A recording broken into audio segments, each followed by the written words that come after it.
नमस्कार. आकाशवाणी औरंगाबाद केंद्राच्या सायंकालीन बातमीपत्रात मी शुभांगी बिंदू आपलं स्वागत करते. ठळक बातम्या. युवा शक्तीच्या बळावर देशात सकारात्मक बदलाचा अनुभव, पंतप्रधानांचं प्रतिपादन. शासकीय सेवेत नव्यानं भरती सुमारे 51,000 कर्मचाऱ्यांना नियुक्तीपत्र प्रदान.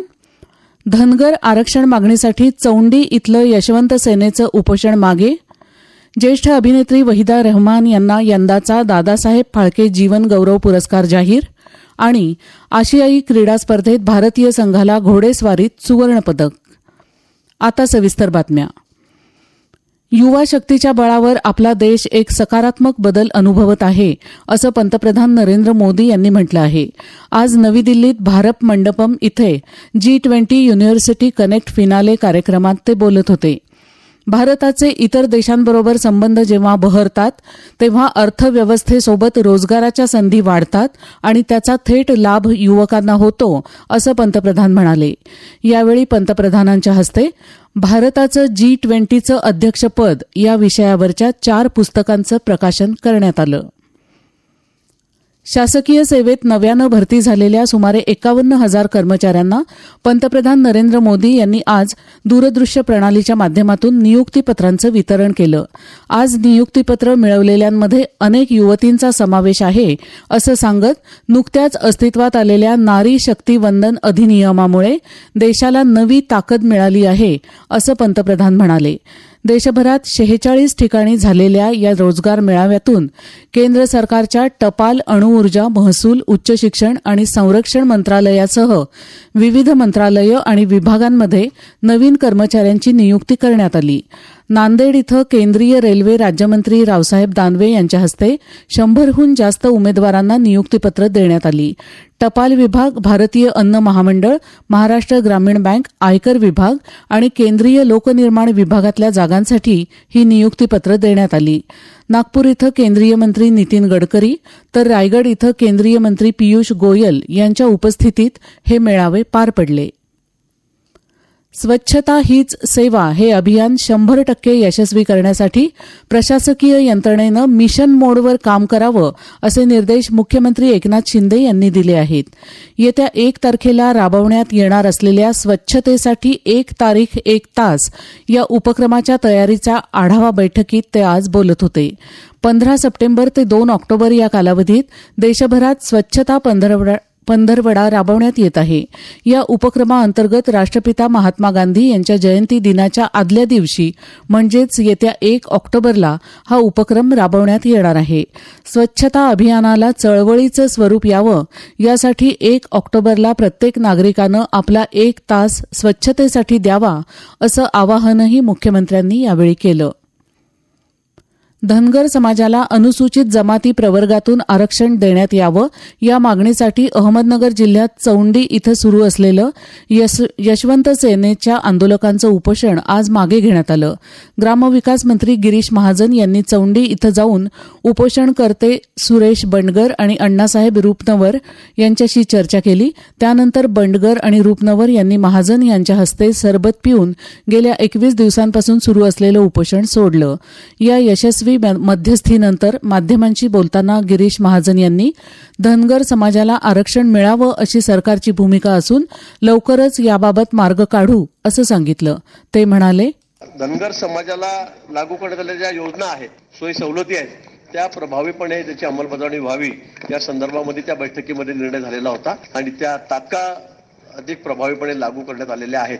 सरकार हे अतिशय सकारात्मक आहे. आपली जी न्याय्य मागणी आहे ती आपल्या पद्धत पडलीच पाहिजे, परंतु काही तांत्रिक गोष्टी आहेत, काही गोष्टी न्यायप्रविष्ट आहेत, त्या तात्काळ कशा सोडवल्या जातील 50 दिवसामध्ये 2 महिन्यामध्ये त्या सोडवण्याच्या दृष्टीने सरकारने अतिशय गांभीर्याने त्या ठिकाणी पाऊल टाकलेलं आहे आणि आज या ठिकाणी गेल्या 20 दिवसापासून चाललेलं उपोषण त्यांनी सोडलेलं आहे.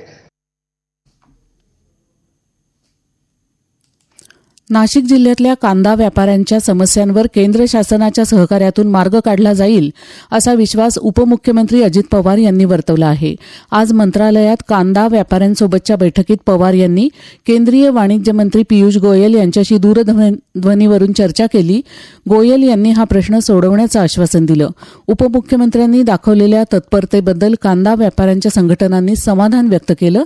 तर शेतकऱ्यांचं नुकसान होऊ नये यासाठी व्यापाऱ्यांनी कांदा खरेदी व्यवहार सुरू करावेत असं आवाहन उपमुख्यमंत्री अजित पवार यांनी केलं. संसदेत महिला आरक्षण विधेयक एकमतानं मंजूर झालं असून या विधेयकाला कोणीही विरोध केला नव्हता असं राष्ट्रवादी काँग्रेस पक्षाचे नेते शरद पवार यांनी म्हटलं आहे. ते आज मुंबईत पत्रकार परिषदेत बोलत होते. महिला आरक्षण देणारं महाराष्ट्र हे देशातलं पहिलं राज्य असून आपण मुख्यमंत्री असताना स्थानिक स्वराज्य संस्थांमध्ये महिलांना आरक्षण दिलं याकडे पवार यांनी लक्ष वेधलं. देशात महिला धोरण आणणारं पहिलं राज्य महाराष्ट्र आहे असं सांगत महिला आरक्षण विधेयकाला काही पक्षांनी नाईलाजानं पाठिंबा दिला हे पंतप्रधानांनी केलेलं विधान बरोबर नाही असंही पवार यांनी नमूद केलं. कंत्राटदारांच्या फायद्यासाठी नागपूरचं सिमेंटीकरण केल्याचा तसंच नागपूरकरांना पूरपरिस्थितीत ढकलल्याचा आरोप विधान परिषदेतले विरोधी पक्षनेते अंबादास दानवे यांनी केला आहे. दानवे यांनी आज नागपूर इथं पूरपरिस्थितीचा प्रत्यक्ष आढावा घेऊन नागरिकांशी संवाद साधला. त्यानंतर पत्रकार परिषदेत ते बोलत होते. या पुराला नागपूर महानगरपालिका आणि नागपूर सुधार प्रन्यास या यंत्रणाही जबाबदार असल्याचं दानवे यांनी म्हटलं आहे. हे बातमीपत्र आकाशवाणी औरंगाबाद केंद्रावरून प्रसारित होत आहे. आमची सर्व बातमीपत्र आपण कधीही आणि कुठेही आपल्या सुविधेनुसार ऐकू शकता. यासाठी ट्विटर आणि यूट्यूबच्या AIR न्यूज औरंगाबाद चॅनलला आपण सबस्क्राईब करावं. तसंच फेसबुकवर आकाशवाणी औरंगाबाद पेजला फॉलो करावं.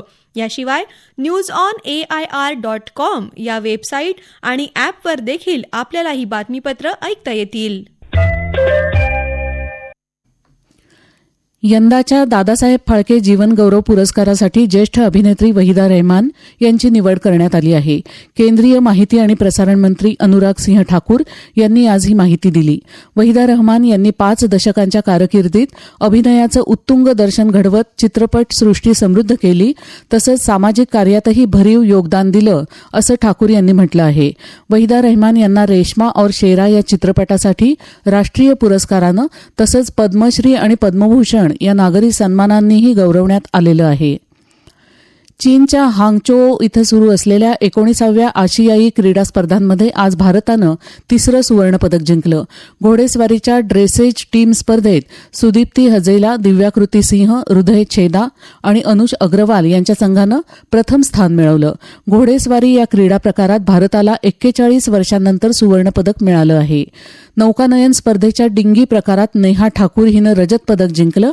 तर पुरुषांच्या विंडसर्फ स्पर्धेत एबदाद अलीनं कांस्य पदक जिंकलं. या स्पर्धेत आतापर्यंत 3 सुवर्ण, 4 रजत आणि 7 कांस्य पदकं जिंकत भारत पदक तालिकेत 7व्या स्थानावर आहे. मध्य रेल्वेच्या 117 स्थानकांवर चेहरा ओळखण्याची प्रणाली असलेले 3652 कॅमेरे बसवण्यात येणार असून 364 स्थानकांवर व्हिडिओ पाळत ठेवणारे 6122 कॅमेरे बसवण्यात येणार आहेत. या प्रणालीमुळे ही सगळी स्थानकं सुरक्षेच्या दृष्टीनं सतत डिजिटल देखरेखीखाली राहणार आहेत. वंचित बहुजन आघाडीच्या वतीनं आज छत्रपती संभाजीनगर शहरातल्या क्रांती चौकात सरकारच्या विरोधात आंदोलन करण्यात आलं. शासकीय नोकरीच्या भरतीचं खाजगीकरण तसंच अन्य काही निर्णयांच्या शासन आदेशांच्या प्रती यावेळी पेटवून देण्यात आल्या. धाराशिव जिल्ह्यातल्या तुळजापूर इथल्या जवाहर नवोदय विद्यालयात मेरी माटी मेरा देश या कार्यक्रमाअंतर्गत सगळे विद्यार्थी, शिक्षक आणि शिक्षकेतर कर्मचाऱ्यांना पंचप्रण प्रतिज्ञा देण्यात आली. या सप्ताहात बालकांसाठी विविध कार्यक्रमांचं आयोजनही करण्यात येणार आहे. शेवटी पुन्हा काही ठळक बातम्या. युवा शक्तीच्या बळावर देशात सकारात्मक बदलाचा अनुभव, पंतप्रधानांचं प्रतिपादन.